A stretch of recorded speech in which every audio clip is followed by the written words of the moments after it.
See Hi. you. Very good to see you guys. Welcome, welcome.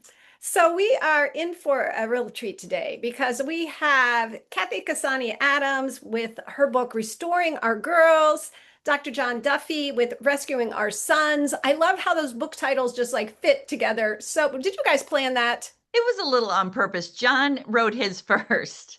Mm. But when I told him that I was writing, kind of like the conversation for the girls on the other side, I kind of thought it might make sense for them to kind of mirror each other.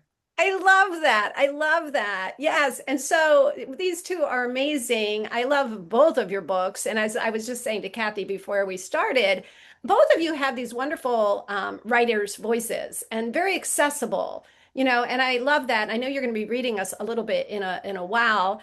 But first, let me just say to everyone here, I'm so glad you're here. To anybody watching later, we are talking about parenting in anxious times.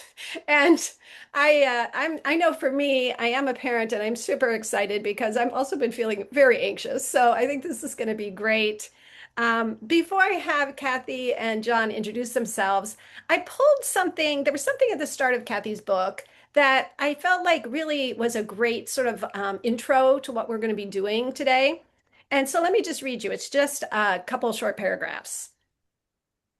Kathy says the expectation of every generation is that we evolve, that we allow ourselves to be in this space and time and recognize that our childhood was a different space and time.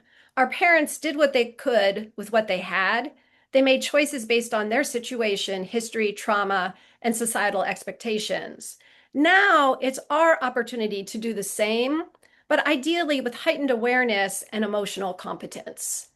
And Kathy, I just loved that because I feel like sometimes a lot of us, we forget, right? We forget we're in a whole different space and time, and we're coming from our, oh, well, when I was a kid, da da da da da. And I know both of you, in both of your books, this is a common thread of like, be here now with this, like, parenting today. So I thought that was a good introduction. And thanks for letting me share that, Kathy. Of course. Thank you. Yeah. So, Kathy, this is your first time and welcome. Thank And you. so I'm going to have you just introduce yourself. Let us know how you got to be doing this particular work. And also, I'd be curious to know, like how is this particularly important to you, like right now, Hmm. this day today? Yeah. Well, again, thank you for inviting me. I love being here. I love talking about this work and I love talking about writing. I am a therapist. I'm a licensed clinical social worker. That is what I, do by trade. I'm also obviously a writer and I'm a professor at a university here outside of Chicago. So this is, and I also have three daughters. So it's my personal life, it's my professional life. My husband and I also have a podcast that we've been doing for now 16 years. The first 15 years it was called Zen Parenting Radio. And it was before people knew what a podcast was, thus the word radio at the Yeah. end. And then for the last about year and a half, we changed. My daughters are actually older now. They are adults. I have a 23-year-old, a 21-year-old, and an 18-year-old. So while parenting continues, don't get me wrong, parenting goes on and on and on. My husband and I were ready to kind of talk more about culture and talk a little more about the big picture. And the way that we do that is through cinema and movies. So we changed our Oh, podcast to Zen Pop, where we still talk about the same things, but we do it through a different cultural lens. And often parenting comes up. So that's my world. That's what I've done forever since I was in my 20s. And I would say that why this is important to me right now is obviously because I have daughters in the world who are navigating these experiences, and everything I've written about has kind of paralleled their age. Because not only are they going through it personally, but I, as a woman, am remembering how it was for me when I was their age and recognizing how culture has changed, how some things have gotten better for them, and as we all know, some things have gotten harder and worse. And so, how do we, as parents, if I were to really narrow down what the most important message is in our podcast and in my books, it's about being able to communicate effectively with your yeah. kids. Yeah. how to form a relationship with them and not make it a hierarchy of power over or control or demand. And I've been saying this since they were very little. This is not just a teenage thing or a young adult thing. Since they were very young, it's always been about relationship.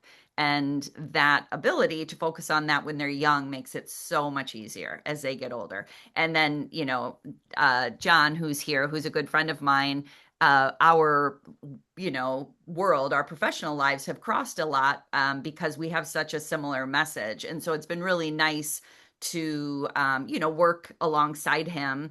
I used to run a conference every year, an annual conference called the Zen Parenting Conference.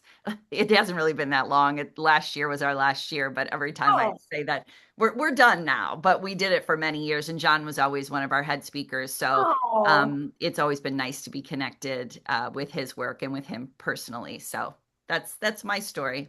It's beautiful. Yeah, And I know, and I love the foreword that John wrote for your book. That was really wonderful to it to was see.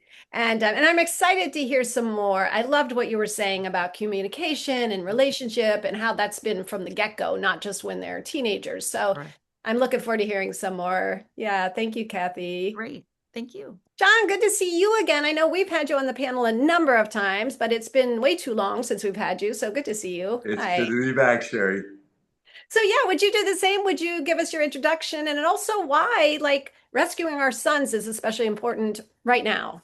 Yeah, I'm a recovering CPA by trade. That's a different story for a longer podcast of some kind. But I've been practicing as a psychologist for 30 years, and so I've had the luxury of watching an entire generation, right, Yes. of teenagers. And I just stumbled upon working with teens and tweens and young adults, and I found like, oh, I'm mad about this group of people, this age group of people.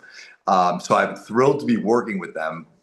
I also have the luxury of seeing how things have changed. Just like Kathy was saying, like, 30 years ago, I was dealing with such different issues than I am today that there was no way not to sit down and write a book about that. I remember talking to Brenda, and the minute we kind of stumbled upon the idea that, like, boy, the changes that we're seeing in our girls, like Kathy's written about, and in our boys, like I've written about, is so dramatic that we were like, let's get a book out. Like, let's go. Let's do this and get this thing out there because there was and is an ever increasing degree of urgency Yes. among our boys. There are crises. There are all these influences in the minds of our boys. There is isolationism that is really taking them over. And so there's a lot of work to be done. And this book is kind of just the beginning of that work from my end. And it continues in this room every single day. But like the book itself is a bit of a clarion call that, like, hey, if you think your guy is just up in his room with the door closed or down in the basement and he's okay, that probably isn't true. Whereas 20 years ago, maybe it was, but now there are so many outside Wow. influences, and as parents and caregivers, we have to be informed. We have to know what's going on. Otherwise, we have no tools. And like Kathy was saying, the tools our parents used or the tools we were using 20 years ago, those Yeah. don't work anymore, right? Kids do Yeah. not respond in the same way, and the stimuli are completely different. Wow, I love this. I love both of you are so passionate. I mean, of course, I knew that coming into this, but it's just wonderful. I feel like, especially as a parent and as someone who cares so much about, the future of our planet, it's wonderful that people like you are out there like doing this. And also I want to invite Brenda. I love when you're here, and I love when you can speak from your own personal experience about the amazing authors that we have. What do you want to share with us today? Well, I feel like the issues they are writing about and teaching about and talking about are pretty urgent. And I would say that I was doing research for an upcoming book. It's going to come out spring of next year, and it's called "Get Off That Screen" by Willow Alder. And we were having to do we have to always do research, demographic research, for the marketing and also to explain to the reps why these books are important. And like some of the statistics are just like staggering. For one thing, like I still can't get over that um, 2-year olds are already spending 90 minutes in some cases. Um, 2-year-olds are spending 90 minutes a day on some kind of screen, a device or a phone or something. I know that is like ah. And It's then the one that like I know that so like Kathy and John know this chapter and verse. Teens and tweens, especially teenagers, are spending 11 hours a day or more on devices, on screens, on laptops.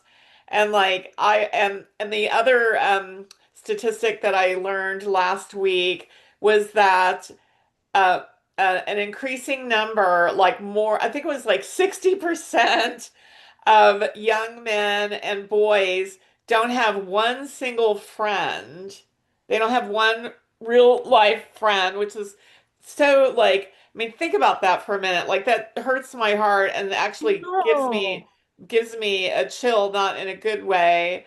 And then it said that that's creeping up to like actually there's a large number of men 40 and under that don't have one single friend. In real life, I mean real life, pal that you can hang out with. And so that's why, I'm felt an urgency about publishing their books because I feel like we are really in a crisis. But I will say I think the girls are doing a little bit better than the boys, but I think all teens like need our attention. They need us because they're growing. It's not their fault. This is the world they came into. Oh, Brenda, thank you for, oh my gosh, those statistics. I felt it like my heart just was like, oh, I right? know. I know, right. So this is so important. Yeah. And also, Duncan, as co-founder of Books That Save Lives, just want to say hi to you too and see if you wanted to say anything. Um, I'm not a parent. I'm an uncle, Uncle Duncan, but I don't know much about today's kids. I've experienced the Gen Z stare, and I find it incredibly disturbing, and I don't understand what it is when it happens. But beyond that, I'm just here to listen and learn. I love it. Well, it's always good to have you here. Thanks. Thank Can you you. do an imitation of the Gen Zs there, Duncan? Or Is is he he doing, doing it now is and he I just doing am it not? right now? He's doing it right Yes, now. Okay. Whoa. unmute too. I can see how discombobulating that is. Thank you, Duncan. Thank you, Duncan. Yes. Wow. Wow. Yeah. And I have a 25-year-old, and I have been watching him struggle for years to develop relations. Like that's been the most important thing to him is to have close friends, to have a community. And it's always a struggle. Fortunately, he does have, but one of his best friends is in Spain, the other's in London. He doesn't, it's really hard. It's really Mhm. hard and how important that is. So yeah, I'm excited to jump in. I've brought a lot of questions we may or may not even get to, but let's start off. Kathy, I know you brought something to read. I want people to hear your voices because, oh, and Macklin, thank you so much. Macklin is posting the links so that you can find Kathy and John, their books and their websites. So thank you, Macklin, for doing that. Yeah, Kathy, you want to start us off? Sure. It's hard to like when, you've written all these chapters about this is so important, this is so important to like narrow down exactly what you want to read. But going off of what I started with about that conversations are really the most important. Yeah. And also, I want to focus on why they're important to girls Yeah. specifically. Because first of all, I want to say this just so you guys know I'm kind of focusing on both sides. My husband runs a men's organization, an international men's Ah, organization called Men Living. So he coaches men, and I'm a therapist for women. So I see both sides all the time, and all of your, commentary and data about men and friendships is absolutely true. And men are struggling, and boys are struggling. I think, though, it's the idea that data about girls are doing well in school then equals that they're doing okay. That's a oh, problem. because I think we look at the data and we say, well, they're achieving more than boys, therefore they're okay. But if you really look at what's going on in our world experience, they're actually being, I don't want to use the word gaslit because it gets overused, but there's a lot of cognitive dissonance that goes on. So I just want to read some of that. Okay. So I'm talking about conversations, and I say one conversation with our kids will not change things. It takes time and experience to recognize comparison culture. It takes time and experience for our kids to recognize their self-worth.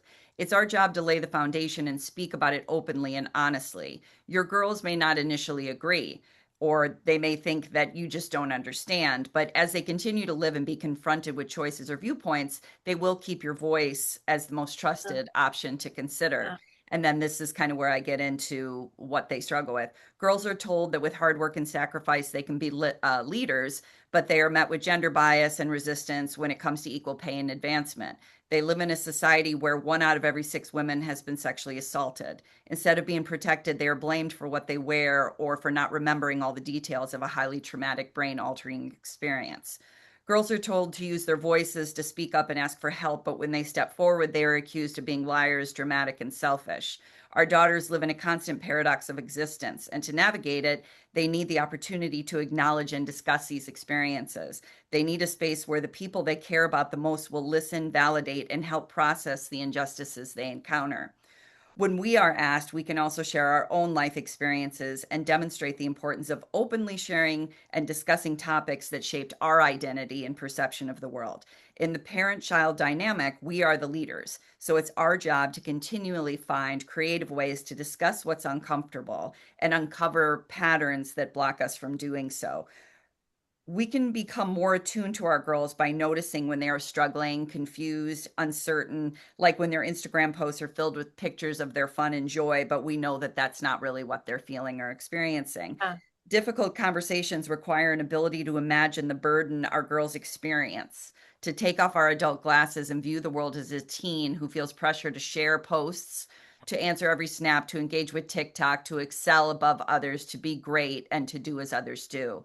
To ask them to get over the pressure lacks self-awareness and will be perceived as hypocritical because are you over the pressure? Are any of us? So there's obviously a lot more, but I think that the my goal is, oh, and again, I'm saying this as a therapist of girls and women as well, not just with my own daughters, but they need someone to talk about the incongruences of the Yeah. world, right?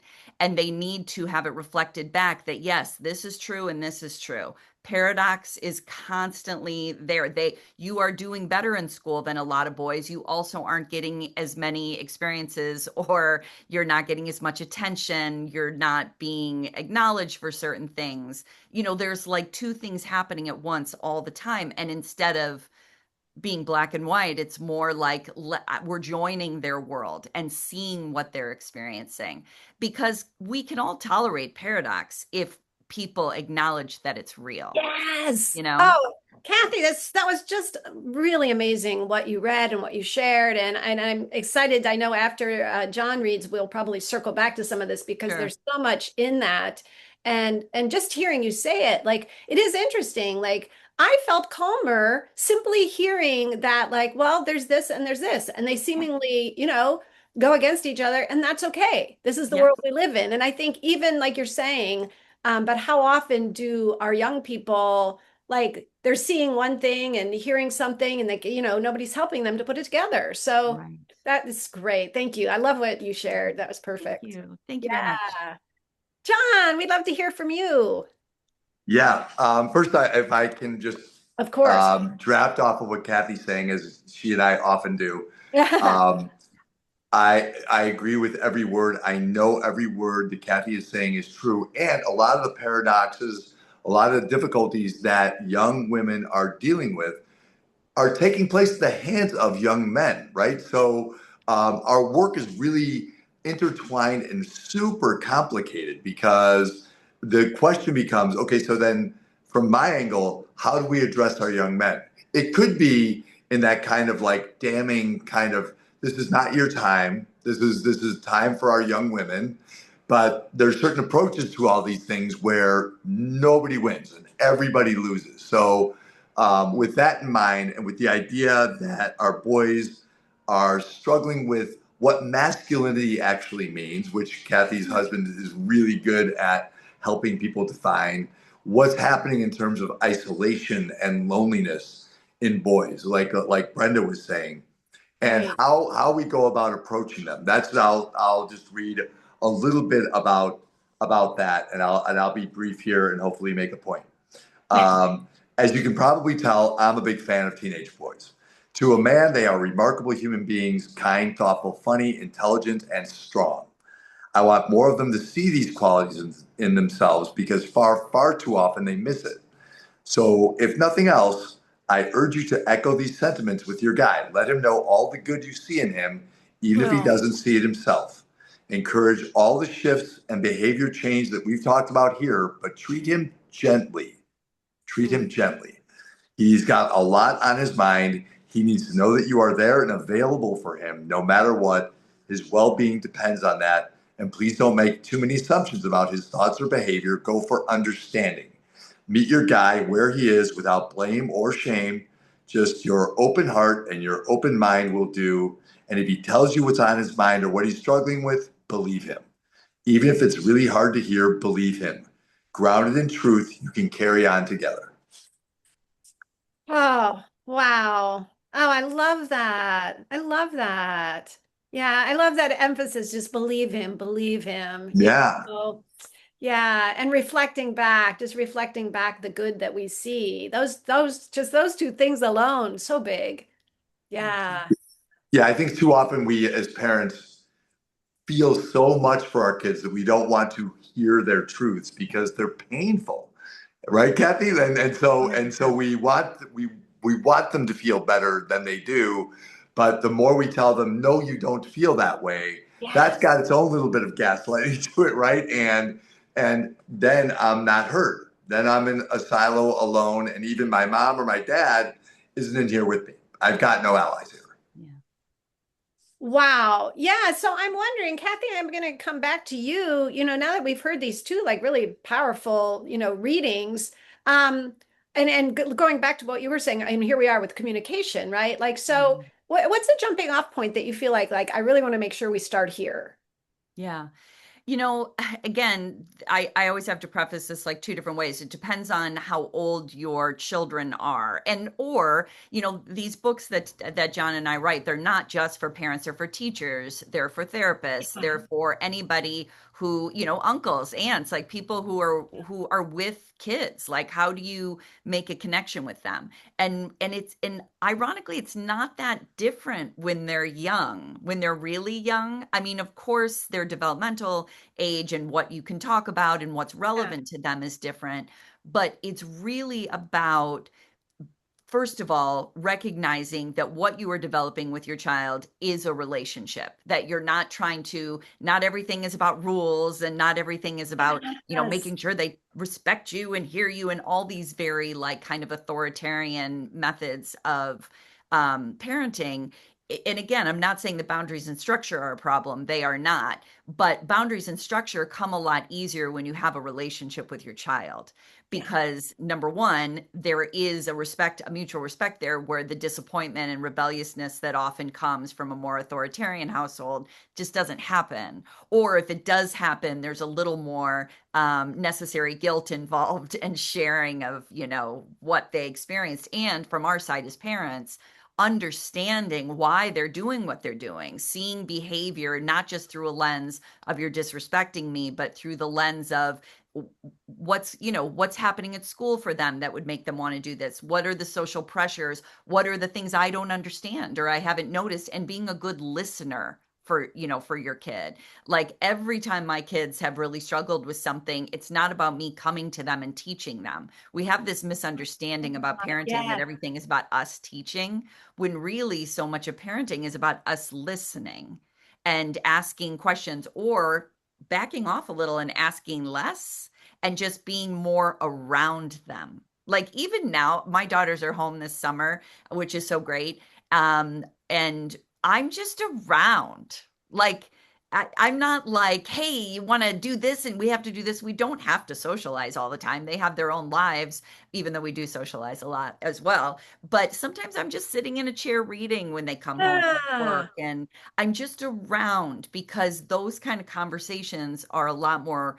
They're nice when they're organic and they're not me needing something from them or like clawing at them for a relationship or for information, but just being available to it. Ironic, well, it's not ironic at all. That was John's first book. It was called The Available Parent, you may know. Oh, But we love that word because it's not about the need, it's about that you're there, and that you are open to these type of conversations when they're very little, when they're two and they're confused about something, that you listen and hear them and acknowledge all those things that John said about with boys. A lot of it, I mean, it's relevant to all genders, like hearing them and listening and being gentle with their experience, and regardless of their age, even if they're not quite, they don't have it quite right, but you still respect where they are.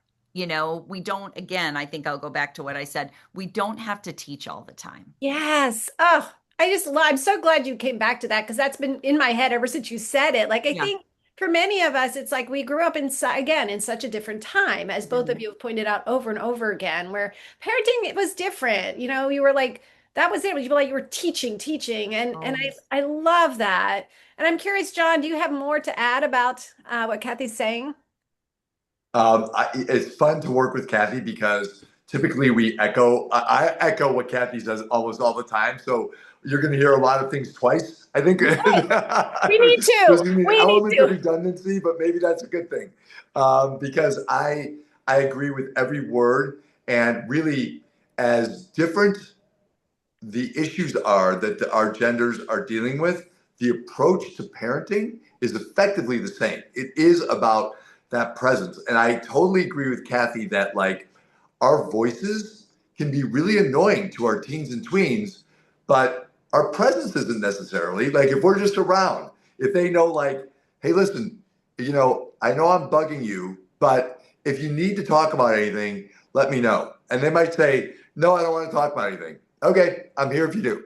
Yeah. And sometimes oftentimes that's all they need. And I think that's Wow. what we miss as parents because we weren't raised that way, right? We were raised with a lot of words to guide our behavior, right? Like I think a lot of I'll speak for my Yes. own family, right?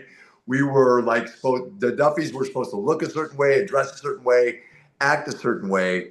Kids don't respond to directives very well unless they're about health and safety. I usually encourage parents like spare your words. You only get so many good important ones. So you use the one, think really carefully. Is Yes. this important to say? And it doesn't always have to be parenting. It can be, what are you listening to? Why do you like this? Let me Yeah. have an earbud. Let me listen to that with you. What are we watching here? Like I've never seen Euphoria.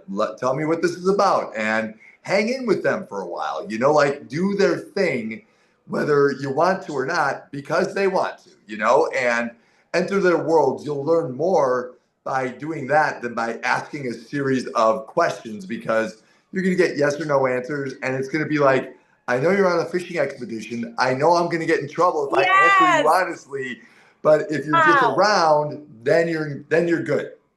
This is so good. This is so good. I love this. And I'm thinking as you guys are both talking, like times with my son where, yeah, we might start off talking about whatever video or music video he's watching, but then there might come something really important that gets slipped in there. And one thing I want to ask you both, so I really love what you're both saying about that, like be available. What if we're suspecting that there is something, really troubling one of our children, and they're not coming forward even when we're being available? Is there a kind of a next step to that? Yeah, and I like that we started with the basis or the Yeah, foundation of communication and conversation is already normalized in the home, or yeah, talking about things that aren't that huge or important are already normalized in the yeah, home.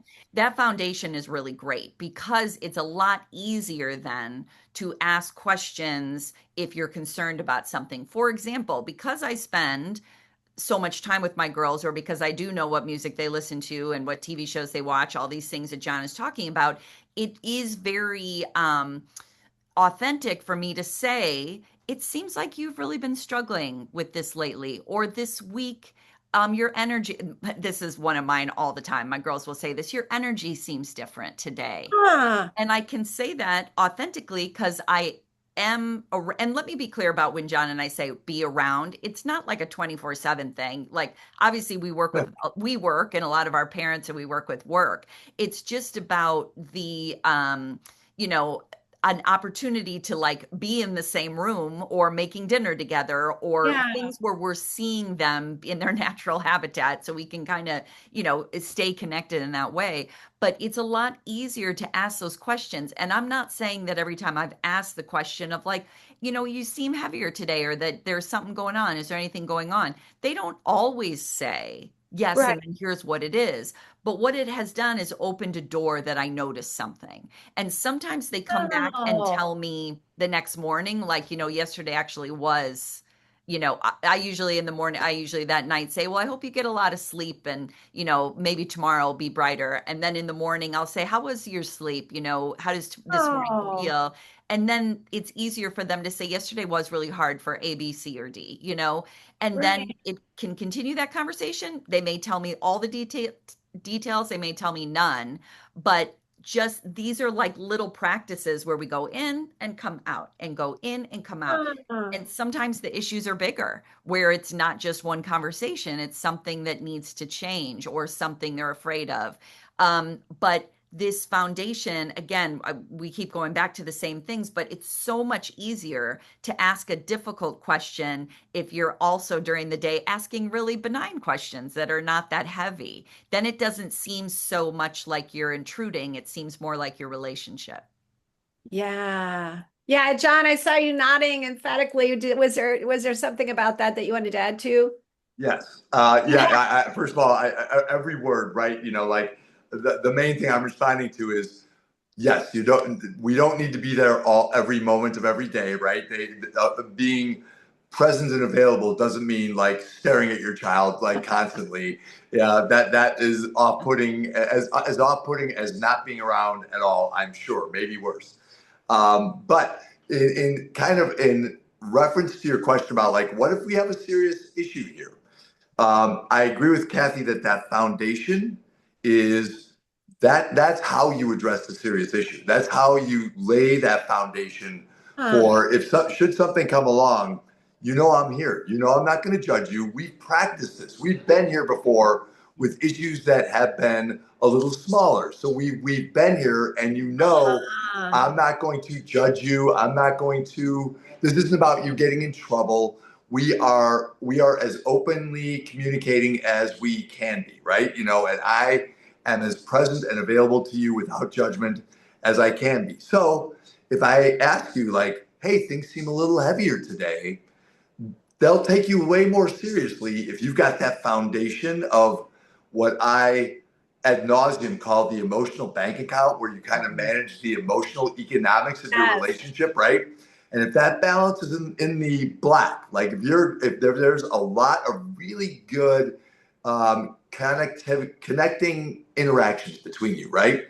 Then then when your child needs you or they need help, they're more likely to answer you, they're more likely to come to you, and you're way more likely to just recognize it because you know what normal looks like. You know what Yeah. I'm a little distraught, upset versus I'm really distraught and I need an intervention. So I need you to come in and play the parent card and get a therapist involved, Yeah. or like we need it as a family, we need a different approach to what's going on here.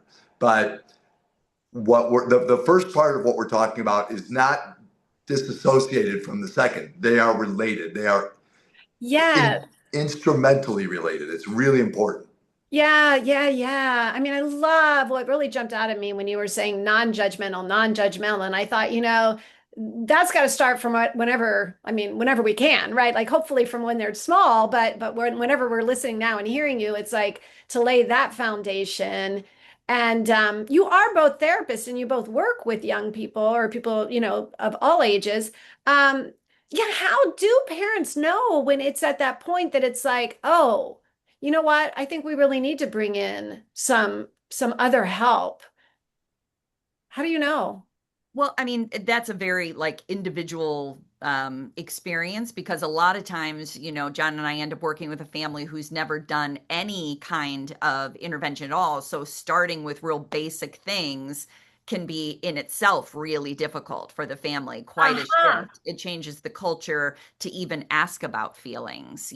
So it can be Yes. really basic, gentle steps.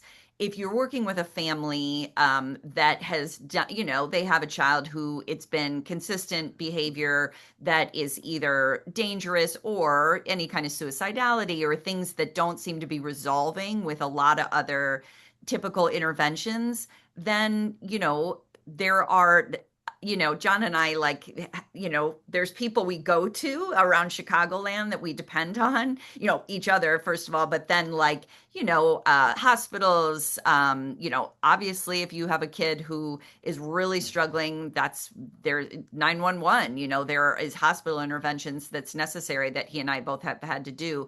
And it's also just sometimes bringing in a team. And if you are Huh. working with, a parent, sometimes in the beginning steps, they don't know how to develop that team. And it just starts with one therapist or one person or a school Ah, social worker yes. or that's how it starts. And I think a lot of times parents get so anxious, they're like, I need all these things. It's like one step at a time, safety plans. Let's see how this changes things, because one thing that's really important, because I think really, even though John and I work with kids, we're really talking to parents the majority of the time, Yes. Yes. Yes. because Yes. kids really have the ability to shift a lot of things and are quite resilient and have the ability to see things differently. Their brains are like on fire where it's like, oh, I could look at it this way. Great, I could do this. But I used to work in a partial hospitalization program, and we had kids who would come in, really serious issues, learn so many things, become so goal oriented, but then they'd go back into the same family culture. And Yeah. so things would just repeat and they'd come back through. So, what he and I have both learned to do is to really talk to the parents about how do we shift the dynamic. It's not about blame, but from your end, because you are the adult with the fully developed, prefrontal cortex, and, that can make some changes here that could shift everything. And so, that's kind of, it's like one step at a time. Let's see how that dynamic changes. And then we add team members as we go if necessary. And we've had to do both. Yeah. Yeah. Gosh, I love, and especially like as you've been talking, I've been thinking about that. Like, yeah, the parents, right? How much our parenting role plays. And especially like in this context, I was thinking about this topic again about, anxious times. These are really anxious times in so many ways. I mean, we started these heart wisdom panels during COVID because Mm. of all of the impact it was having on so many people. But it hasn't really, as Brenda and I often say, like, it hasn't really let up. We were like, we used to say like heart wisdom in challenging times, and we're like, they're not letting up, And Right. so one of the other questions that I have for you both is, how to, I think this is probably a broader question, but parents are bringing all of their own stuff, obviously, right? So maybe I'm anxious about the state of the world or politics or, divisiveness, and I'm trying to show up for my son. Yeah. What's your advice for parents to kind of like separate our own anxiety from what we might be projecting onto our children? I would say like there's an interesting dynamic happening between generations lately, Yeah. where our kids they're more open-minded about certain things than we are, right? One of those, for example, is therapy. More often than not these days, and this hasn't been true my whole career, probably hasn't been true for yours, Kathy, but kids will say, well, they'll go to their parents and say, I'm not feeling very great. I think I should probably talk to somebody. Yeah. And I think because you're right, Sherry, this is such an anxious time for parents. We want everything to be okay. So we hold on to this stigma that, like, no, no, no, no. Well, let's see if we can figure this out, within our house, or I'm sure this is just a blip. When kids are perfectly comfortable, like, oh, I'll go talk to a therapist. By and large, I'm seeing that more and more and more. Wow. One of the more clever things I'm seeing lately, and this is mostly with boys, but with a couple of girls too, is when kids are younger, 9, 10, 11, they'll call me or another therapist and say, "Hey, I'd like to get my child in to see you." And a couple of years ago, I was like, "Well, there's nothing wrong, and I don't work with kids that age, so no." And the pitch that they give me, which has worked every single time now, is I want them to know another adult besides, mom and Oh, dad who they know they can go to and rely on. I want this to be a familiar part of their yes. lives. So Wow. maybe once every month or two, you sit down with them. Maybe nothing amazing happens, but I will tell you, something amazing happens almost every time. And these kids become emotionally astute. And one fear that parents have, I think, is that in the TikTok age, kids are going to get so entrenched in self-diagnosis Mhm. that bringing them to a therapist is just going to suggest that even more. Not That has not been my experience. Kids come in and they're not talking diagnostically. They're talking about their friendships. They're talking about struggles in school. They're talking about their parents who are 15 feet away in the waiting room. Like they're doing the things they're supposed to be doing, and it works beautifully. And a few of these kids I've been with for a few years now, and when something goes pretty sideways for them, they know somebody and trust somebody that they can sit Yes. down and talk to. It's a brilliant approach. So I kind of have this thing in the back of my mind where I think most kids should try therapy for a little while they're young. Mhm. That is so hopeful. I love hearing you say that. I mean, if anything, like, yeah, and I love the idea that they might start in that 9, 10, 11, and that even then into their adulthood, they understand, like, oh, there's people I can go to. Like, it's so beautiful. Yeah. Kathy, did you want to add anything to that? Yeah, I love that John brought up about, TikTok diagnoses and kids who like can self-diagnose or believe they have certain disorders or whatever it may be. And I find that their experiences with a therapist decrease their belief that their experience. Okay, how do I say this differently? Once they get involved with a therapist, they're not so worried about themselves anymore because there's Oh, such a normalization about certain behaviors that in a 2-minute TikTok may make you think that you're some kind of malignant narcissist because you have certain feelings, where when you sit down with a therapist and you realize how typical and normal, and especially for the age that they are and they're developing brains. Like I used to work with, I still do sometimes, but fifth grade girls. I used to teach sex ed around the city. And to say to fifth grade girls whose brains are at a certain place in development, do you know that, all people have a voice in their head that's not very nice to them, and that all people have this like worried voice, and they're like, really? Really? 'Cause no, who oh, says that to them? They think they have problems. They have internalized yes. that whatever is being perceived, if it's on social media, on a TV show, or just out in the world, something that's very typical of girls and maybe boys as well, is the belief that everyone is doing better than them.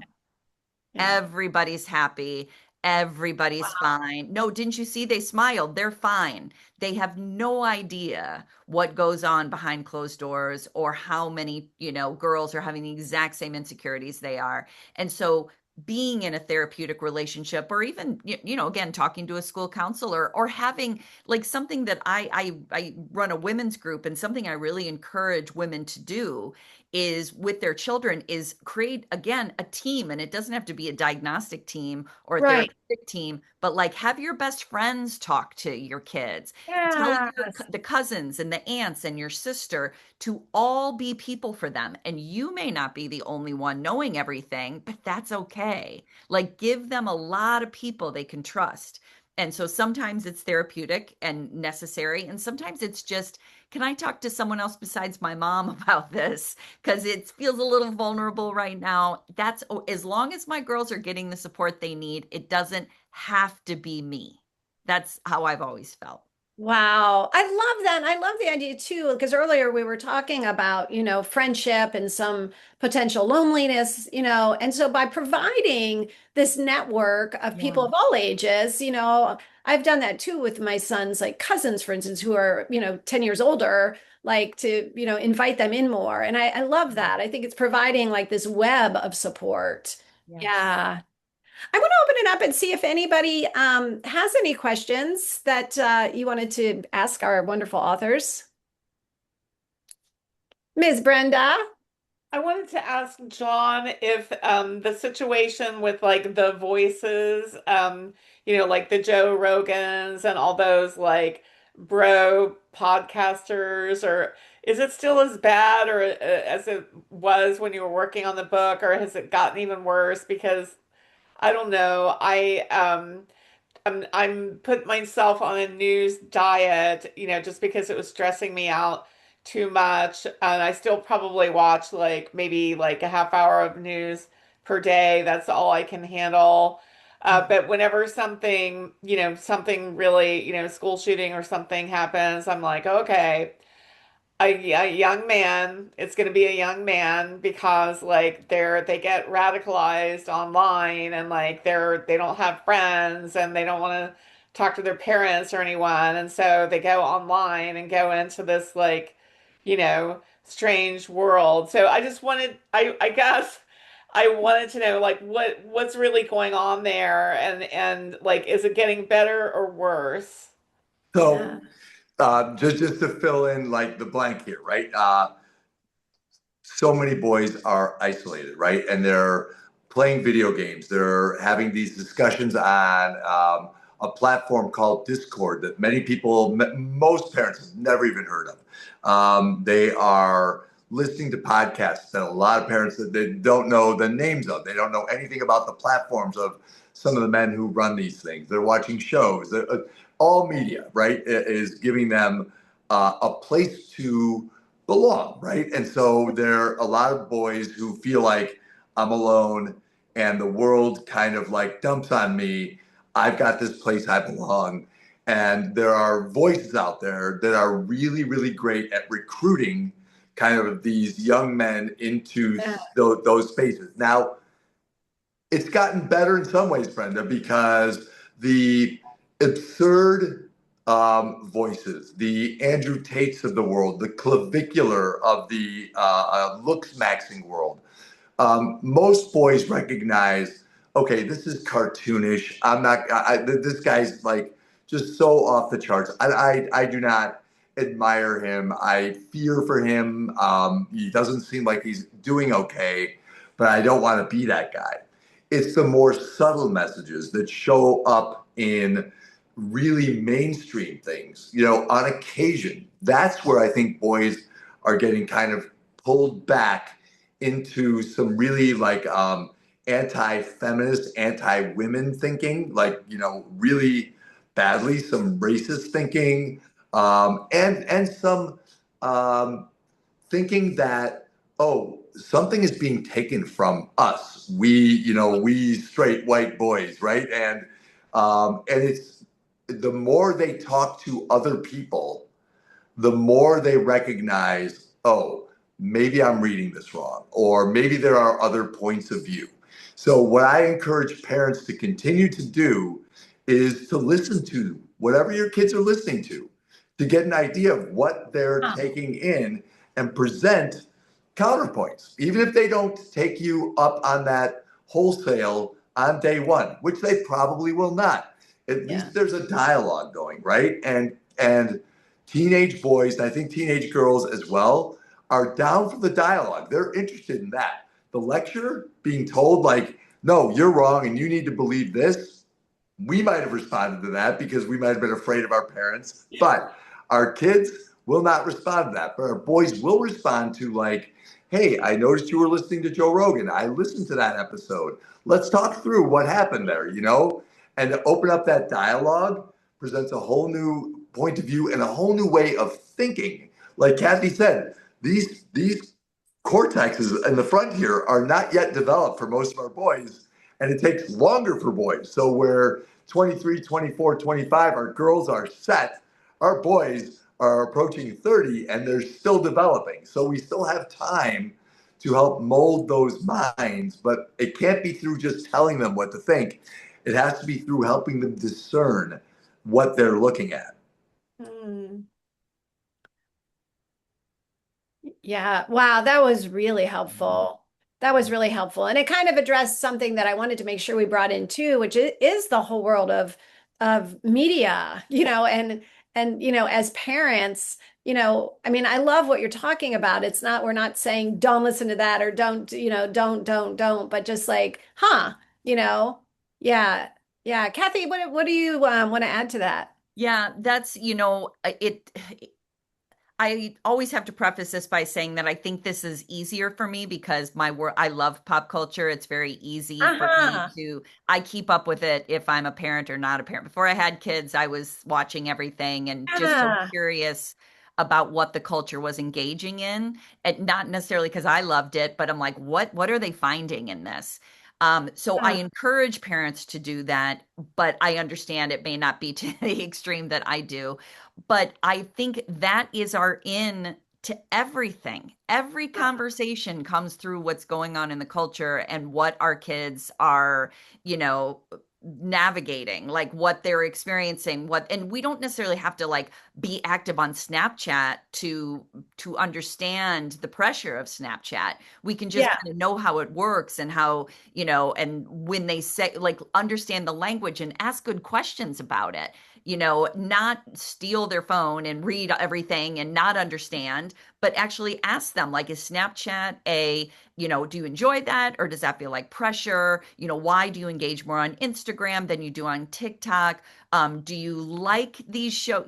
How do you feel about these shows and how do you feel like they represent characters? And then I always offer my perspective and sometimes they Ah, agree and sometimes they don't. Like, because I have a perspective on it. I love the way certain characters are presented. I'm ah, already seeing new body types for girls where there's the extreme body types that we all know about where everybody looks emaciated, and then there's also some shows coming out where women actually have a typical body, and again, they're probably tiny in person, but on the screen they look like someone you can relate to, and I'm seeing the difference, and I ask my girls, do you see this difference? Are you noticing? yes. And without having to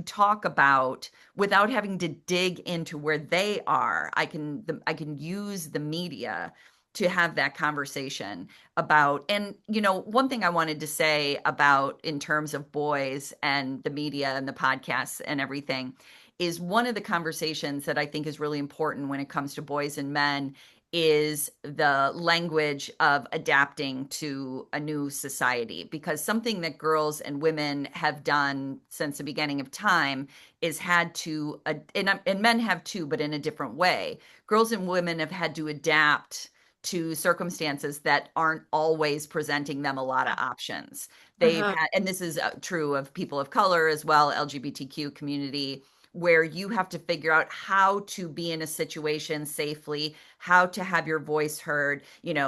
I grew up in the 80s, so we used to wear suits and wear high heels and try and dress like men and get short haircuts. And how do we adapt to Yeah. the times?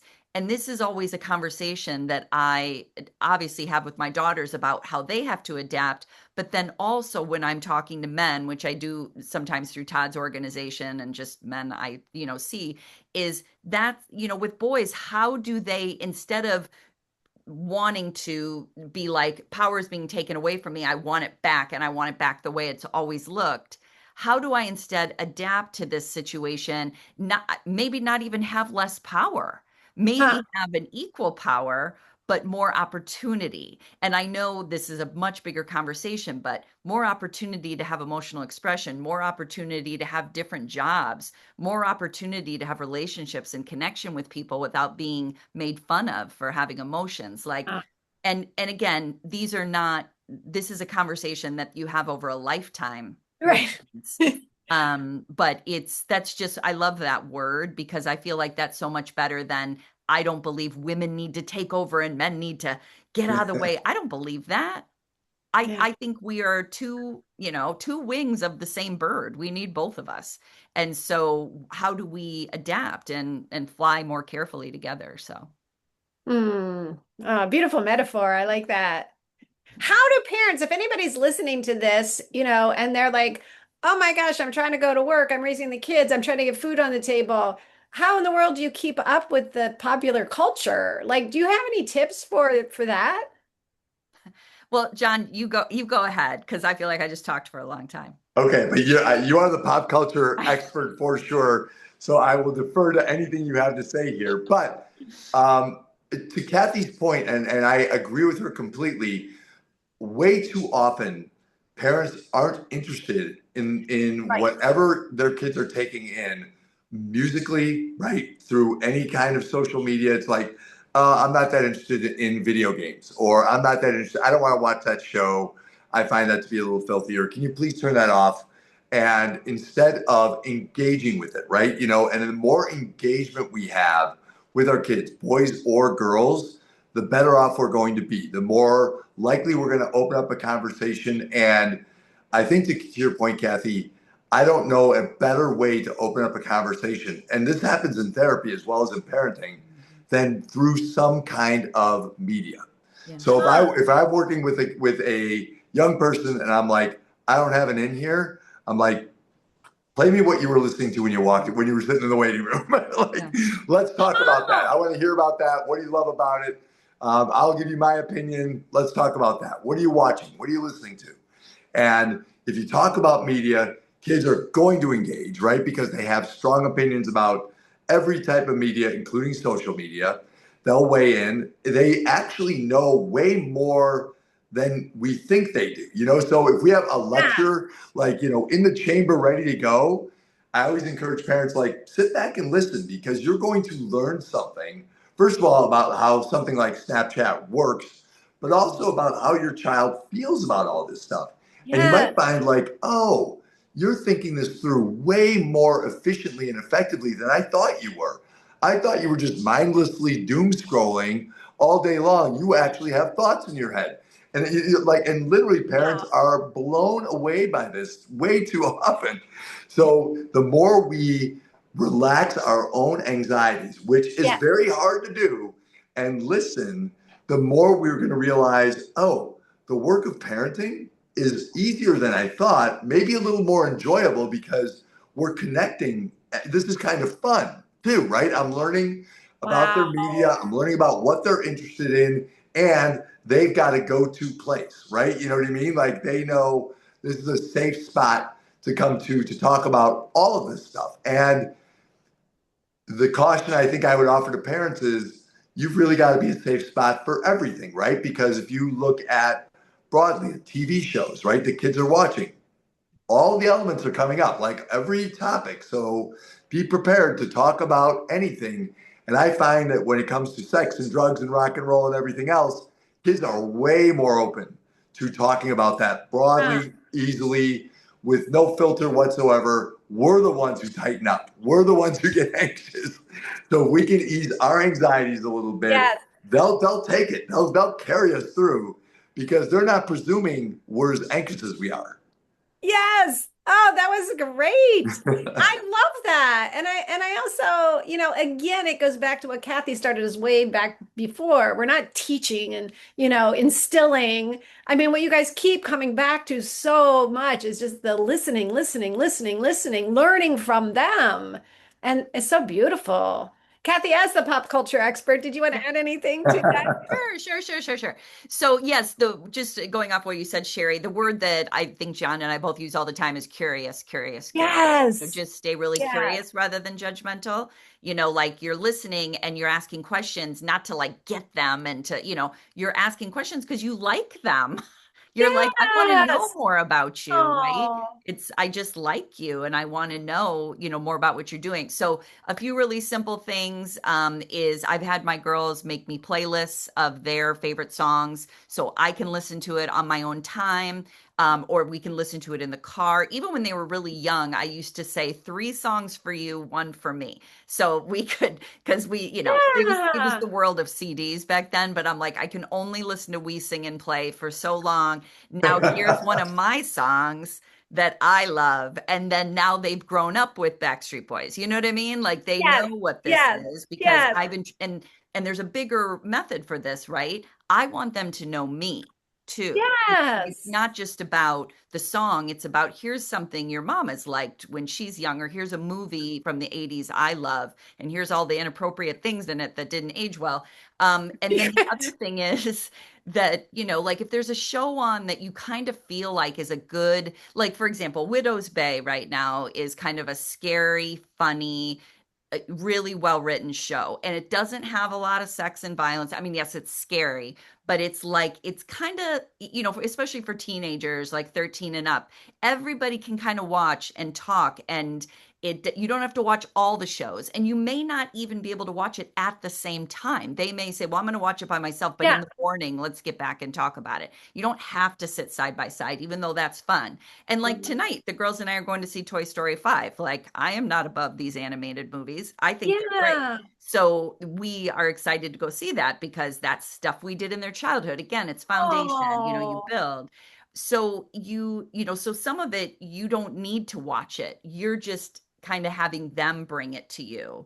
Or you can just read an article, like get a teeny bit, like, oh, I just read about this show. Do you guys watch this show? What do you Yeah. think? People are saying, so I think parents misunderstand that it's not that you have to become super knowledgeable. Yeah. It's like, it's more what John said, where you have to be like at least considering this as a part of their world. And if you want to know their world, just stay curious about what they're doing and watching. Oh my gosh. You too. Thank you so much. I realize we're at the top of the hour and we could talk for hours about, it. You both are so, it's not just that you're so knowledgeable, but I love that it's like, I can feel like you're really like authentic and passionate and that you really care, and I think that's a lot of what you're asking us to do as parents, to be excited, to care, to be interested. You use the word curious over and over again. And I just love that. You've been amazing. I'm so grateful to you both. Thank you so much. Well, thank you. Yes. And thank you, Books That Save Lives. Thank you so much for letting us be here, letting us do this. Thank you to our guest today, our audience here who is here. And thank you to anybody who's watching later on. Um, and we'll be back with another next topic. And it's so great to be here with all of you. Thank Thank you you. so much. That Bye, was really everybody. Bye, love. important. Really important. Yeah, we'll be sharing the replay, by the way. Yes. So make sure this gets out.